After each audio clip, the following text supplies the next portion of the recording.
రోజుల్లో చిన్న పరిశ్రమలకు రాయితీ లేకుండా చేసే కుట్రలాగా మేము భావిస్తా ఉన్నాం. ఇది అనాలోచితమైన నిర్ణయంగా ప్రతిపాదనగా కూడా మేము భావిస్తున్నాం. దయచేసి నేను గౌరవనీయులైన చైర్మన్ గారిని మెంబర్లను కోరుతా ఉన్నాను. ఇప్పటికే గత 10-11 నెలలుగా రాష్ట్రంలో పారిశ్రామిక అభివృద్ధి కుంటుపడ్డది. కొత్త పెట్టుబడులు కాదు కదా, ఉన్న పెట్టుబడులే పోతా ఉన్నాయి.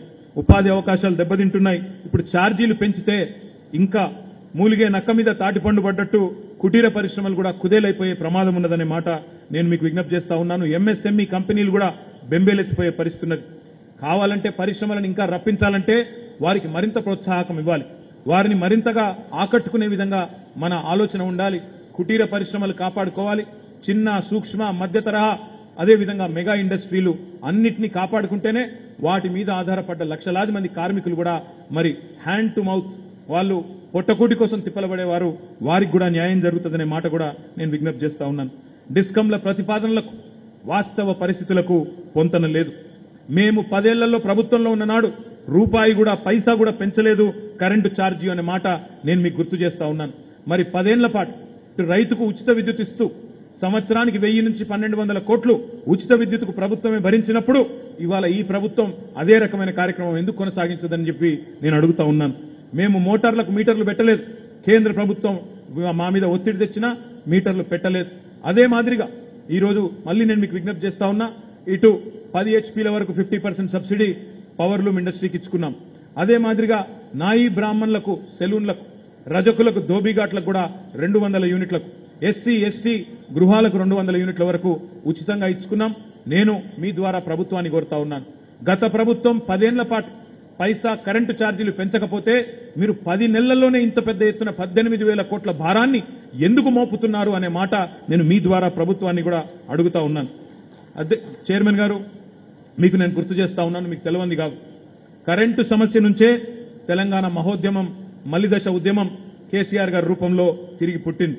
ఆనాడు ఛార్జీలు పెంచితే గొంతు విప్పి తన పదవికి రాజీనామా చేసి మరి తెలంగాణ రైతుల తరపున కేసీఆర్ గారు గర్జించి మరి ఆనాడు ముందుకొచ్చిన విషయం మీకు తెలుసు. మళ్ళీ 10 ఏళ్ల తర్వాత తెలంగాణలో తిరిగి అదే పరిస్థితి పునరావృతం కావడం అనేది శోచనీయం, బాధాకరం. అందుకే మిమ్మల్ని కోరేది ఒకటే, ఉచిత విద్యుత్ భారాన్ని మధ్య తరగతి, చిన్న పరిశ్రమలు, భారీ పరిశ్రమలపై వేయాలని ఆలోచించడం సమంజసం కాదు. ఈ బాధ్యత కలిగిన ఈఆర్సీ ఈ విషయంలో ప్రజలు, రాష్ట్రం యొక్క సంక్షేమాన్ని దృష్టిలో పెట్టుకుని నిర్ణయం తీసుకోవాలి. ప్రభుత్వ ప్రతిపాదనను తిరస్కరించాలని చెప్పి కూడా నేను విజ్ఞప్తి చేస్తా ఉన్నాను. ట్రూ అప్ ఛార్జీలు, తక్షణం విద్యుత్ ఛార్జీల పెంపు అంటూ ఈరోజు ఉన్న ప్రభుత్వం ప్రజల మీద భారం మోపే ప్రయత్నం ఏదైతే చేస్తున్నదో దయచేసి దీన్ని ఒక వ్యాపార వస్తువుగా విద్యుత్తును చూడవద్దని చెప్పి ప్రభుత్వాన్ని కూడా కోరుతా ఉన్నాను. ఇక చివరగా నేను మా సెస్ తరఫున కూడా ఒక 2 విషయాలు, మా చైర్మన్ గారు ఏదైతే ఇప్పుడే మీకు విజ్ఞప్తి చేసినారో, సెస్ అనేది 1970వ దశకంలో మరి చాలా పెద్ద ఎత్తున ఆనాటి అప్పటి ఇక్కడి నాయకుడు సిహెచ్ రాజేశ్వరరావు గారు, చెన్నమనేని రాజేశ్వరరావు గారు చాలా మంది ఇక్కడ స్థానిక పెద్దలతో కలిసికట్టుగా వారు తీసుకొచ్చిన ఒక సంస్థ. ఇవాళ తెలంగాణ రాష్ట్రంలో సహకార రంగంలో ఉన్న ఒకే ఒక్క సంస్థ, పంపిణీ సంస్థ సెస్ మాత్రమే. బహుశా భారతదేశంలో కూడా వేళ్ల మీద లెక్కబెట్టదగ్గ సంఖ్యలో సహకార రంగంలో విద్యుత్ సంస్థలు ఉన్నాయి. మరి చక్కగా సెస్ బ్రహ్మాండంగా పనిచేస్తా ఉన్నది. మా పాలకవర్గం కూడా, మా చైర్మన్ గారు, మా వైస్ చైర్మన్ గారు, డైరెక్టర్లు కూడా అద్భుతంగా వినియోగదారులకు సేవలు అందిస్తా ఉన్నారు. డిస్కామ్లతో పోలిస్తే ఎస్పీడీసీఎల్ కావచ్చు, ఎన్పీడీసీఎల్ కావచ్చు, నేను సిరిసిల్ల శాసనసభ్యుడిగా మా రైతులు, మా నేతన్నల తరఫున గర్వంగా చెప్తా ఉన్నాను, డిస్కామ్లతో పోలిస్తే మా సెస్ పనితీరు 100 వాళ్లు మెరుగు అనే మాట కూడా నేను ఈ సందర్భంగా విజ్ఞప్తి చేస్తా ఉన్నాను. అందుకే గతంలో ఈ ప్రాంతంలో నిరసనలు కూడా వచ్చినాయి.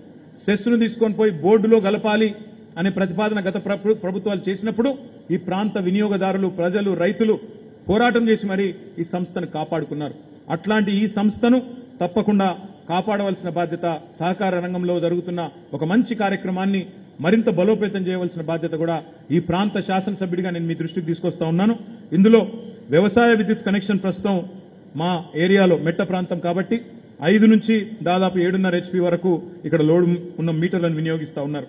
కానీ ప్రస్తుతం ఇప్పుడే మా చైర్మన్ గారు చెప్పినట్టు సెస్లో వాడుతున్న డిమాండ్కు అనుగుణంగా మరి 5 హెచ్పీ వరకు కాకుండా 7.5 హెచ్పీ వరకు పరిగణలోకి తీసుకుని విద్యుత్ కనెక్షన్లు, వ్యవసాయ విద్యుత్ కనెక్షన్లకు మీరు కనుక సబ్సిడీ ఇచ్చినట్టయితే సెస్ మీద కూడా భారం తగ్గుతుందనే మాటను కూడా నేను విజ్ఞప్తి చేస్తా ఉన్నాను. అదేవిధంగా 1999-2000 సంవత్సరం నుంచి 2017-18 ఆర్థిక సంవత్సరం వరకు సెస్ ఎన్పీడీసీఎల్ నుంచి కొనుగోలు చేసే విద్యుత్ యూనిట్ ధరను సగటు నగదు లభ్యత ఆధారంగా గౌరవ కమిషన్ నిర్ధారించేది.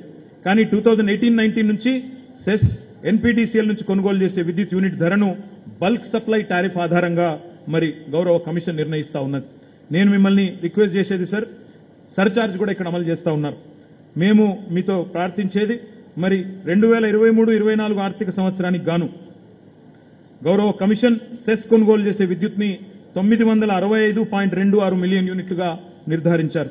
కానీ వాస్తవానికి సెస్ 2023-24 సంవత్సరానికి గాను కొనుగోలు చేసిన విద్యుత్తు 1133.52 మిలియన్ యూనిట్లు, అంటే దాదాపు 168.26 మిలియన్ యూనిట్లు అదనం.